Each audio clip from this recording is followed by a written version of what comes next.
Today is my mom's 91st birthday, December 6th. My mom is 91 years young today. I wanted to shoot this video to share with you the 3 unusual lessons that my mom taught my older sister, myself, and my younger brother. Michael McLean, BrassBallsSecrets.com. I'm an ex-professional hockey coach, ex-amateur championship hockey coach, turned 8-figure entrepreneur. You can download a free copy of my brand new book, Unfuckwithable, 5 Ways to Unfuck Your Life in the Next 30 Days. It's my free gift to you, BrassBallsSecrets.com.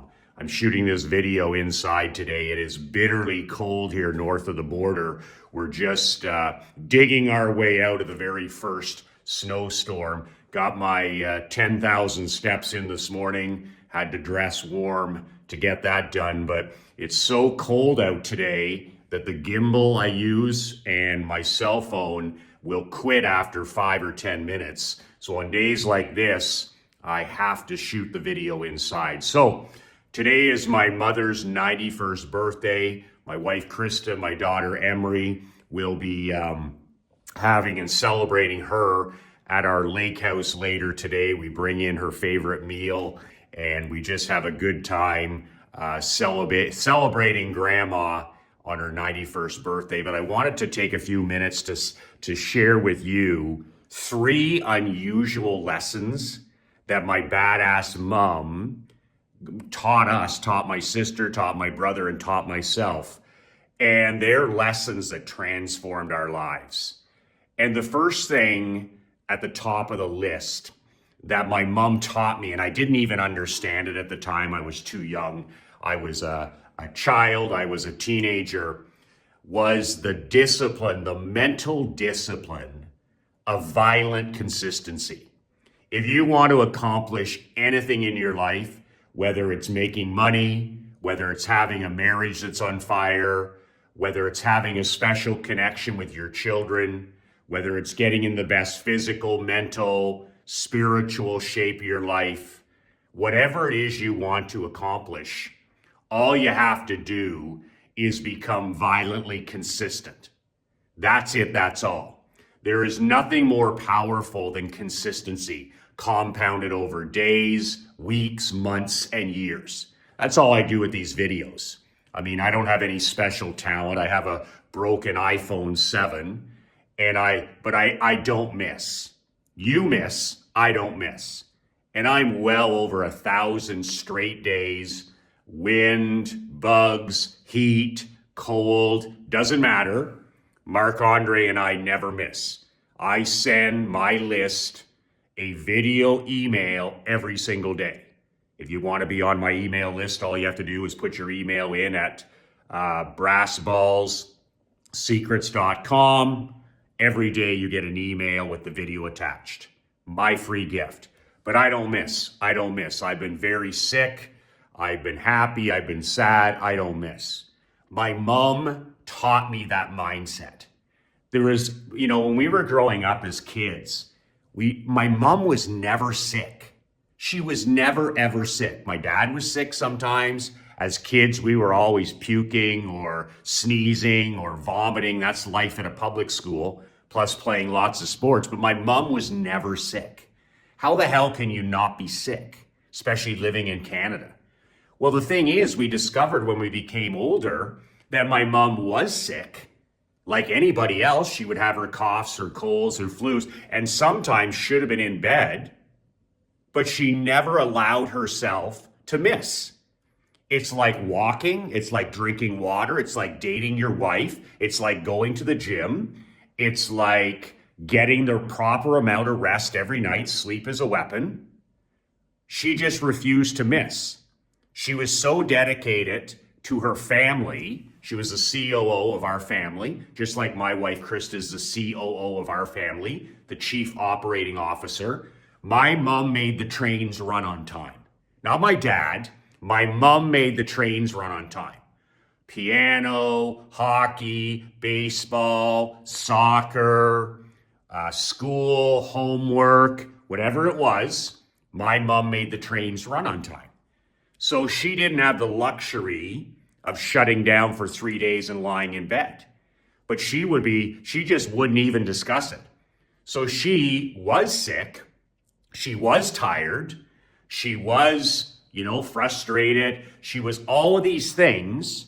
And she almost never, ever, ever showed it because she had a mission as a mom that was bigger than herself. This is the thing. My mom taught me through example that if you have a mission, whatever your mission is, whether it is as a husband, as a father, as an entrepreneur, a mission in your community, when you are a man on a mission, then all this little stuff goes away.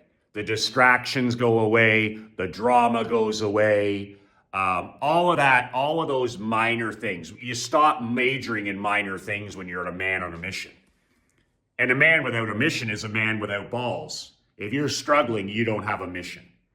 So my mom's mission, when she quit her government job to have, 3 children, that was her mission. CEO of the family, raise 3 useful adults. My mom wasn't raising kids. My mom was raising useful adults. She wanted to raise adults that then in turn were useful to the world. So my mom had a mission. And she didn't miss, and she was violently consistent. And she compounded that over 20 years. Always, always, always there for us. She put her career on hold. She went all in. She burned the boats, and she never missed. She never, ever, ever missed.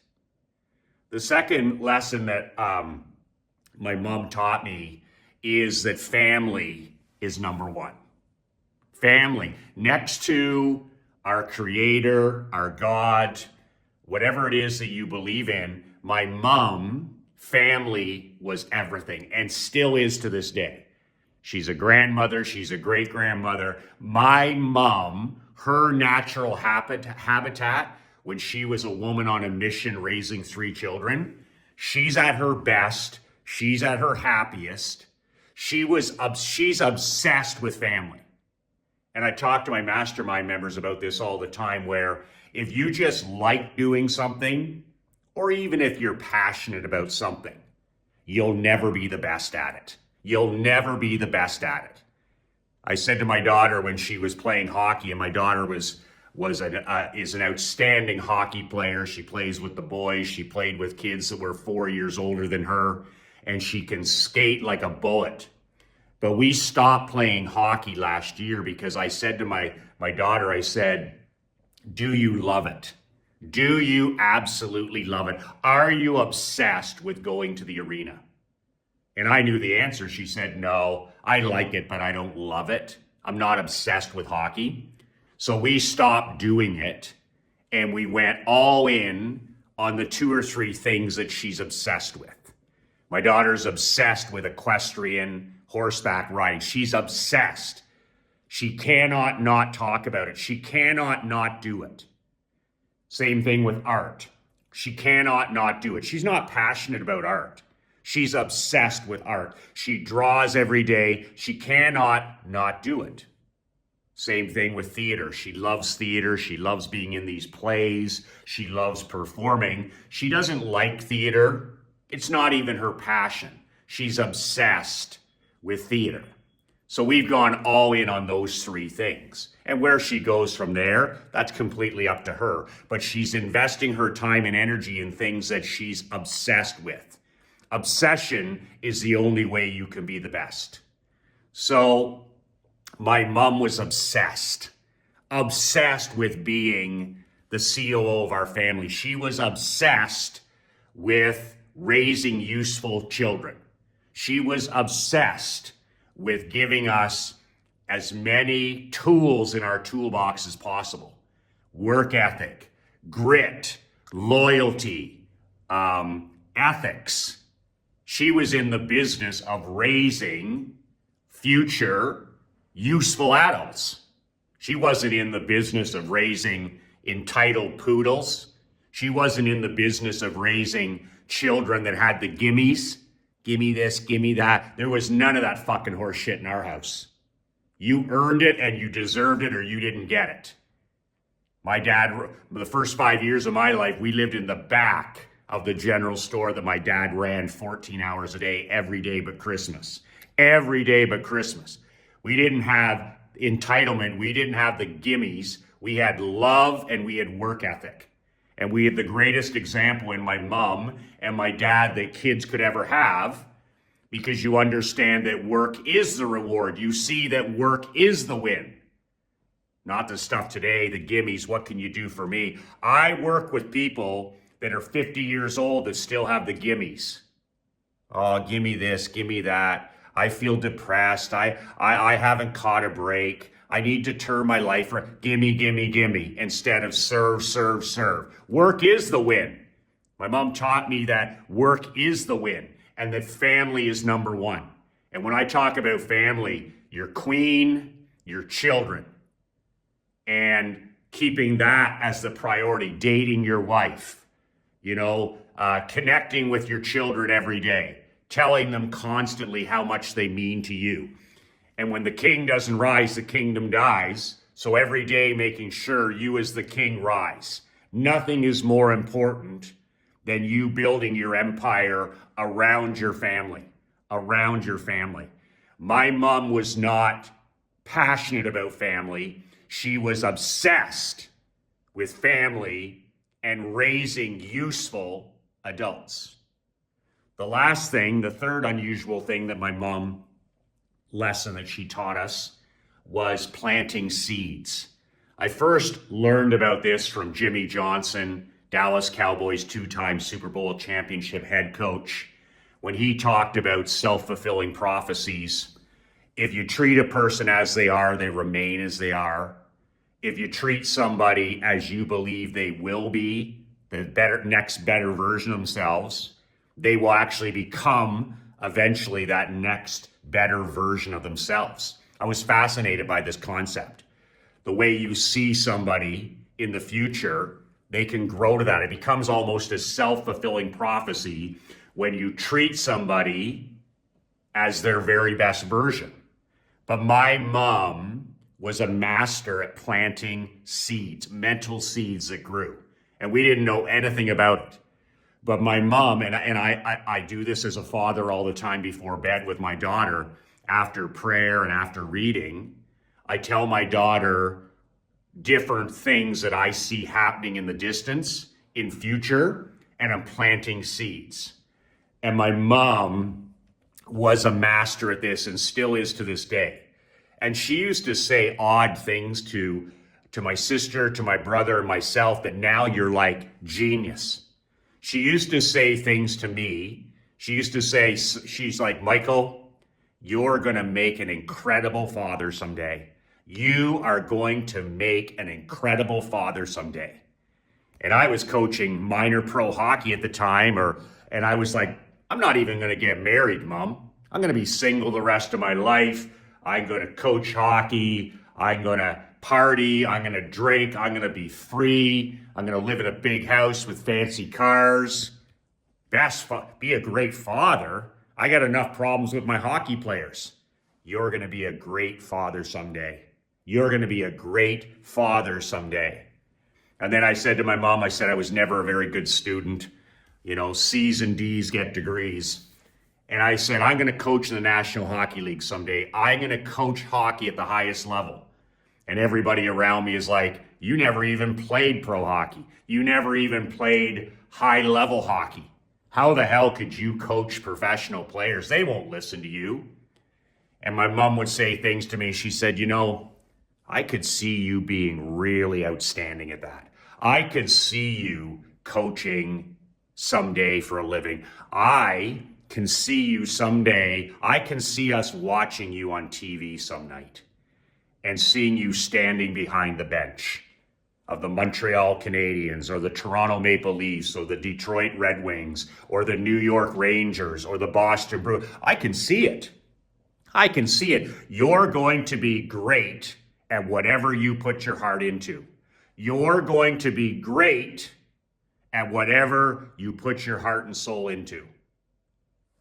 and just that kind of stuff. And those are those seeds that get planted and then they get watered every week, every month. All of a sudden, it's like, wow, it takes decades. And especially when things aren't going well and you're down and you don't believe in yourself, those seeds, you remember those things that were told to you. You're going to be great. You're going to be great. I see you doing this. You're going to be an amazing father someday. You're going to be an incredible family man someday. What? And then those days gradually come. So those are the three things, the three unusual lessons that my mother has taught to me.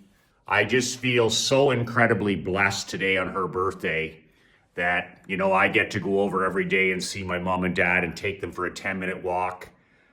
We get to talk about the olden days. My mom was born in 1933. That was the Depression, by the way, my friend. Not the recession, the Depression. My mom, like my dad, has seen everything. There's nothing new under the sun. And we used to call my mom the Iron Lady behind her back. And now I think about it, talk about the ultimate compliment. The Iron Lady was Margaret Thatcher, the most respected leader in the world at the time. And we used to call my mom the Iron Lady behind her back because in all the years of raising 3 children, you hear stories about mom saying, well, I'm going to call your dad and he's going to come home. My mom never, ever, ever, ever, ever made that threat.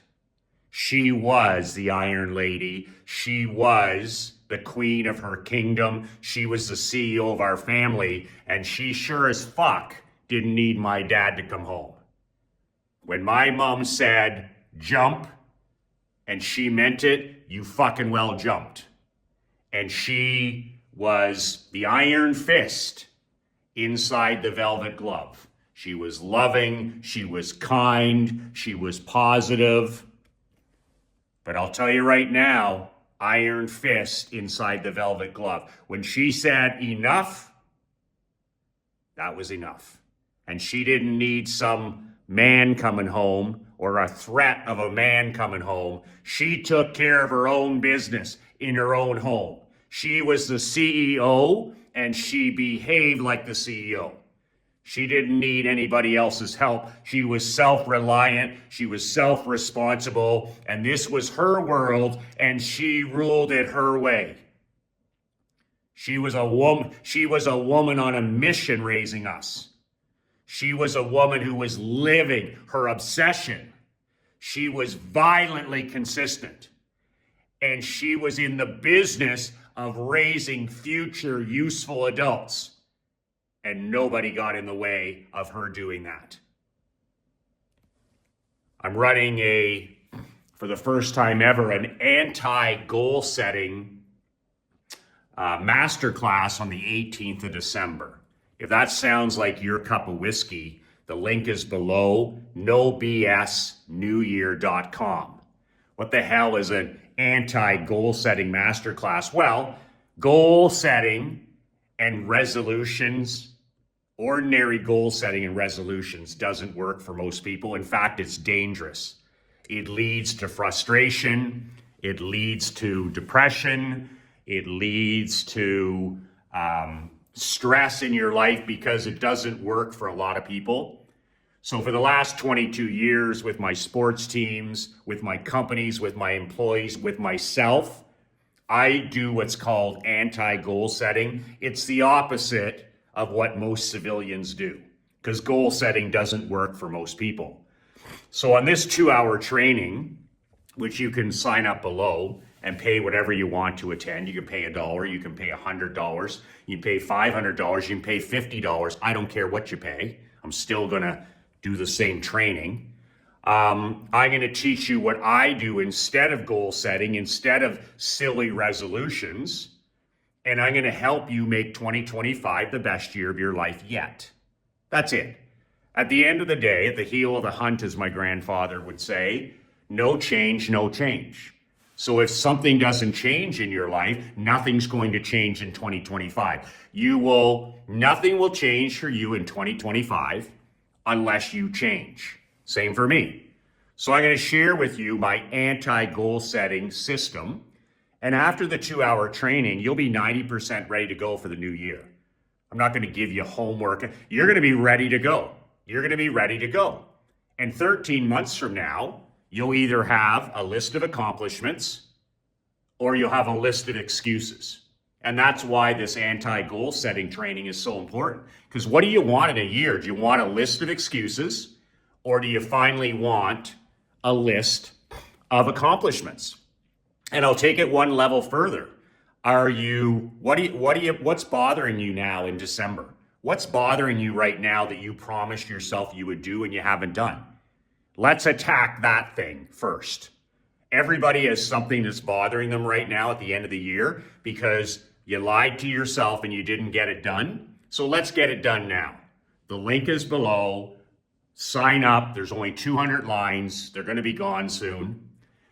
And pay whatever you want. The more you pay attention. But I'm not doing it for free. I don't give a shit whether you pay $1 or you pay $200. But invest in yourself. Take the training seriously. And I'll help you transform your life. No change, no change. No change, no change. So now's the time to get whatever's bothering you off your chest. How do you get it off your chest? By taking action. And let's make 2025 your best year yet. Nothing loftier than that.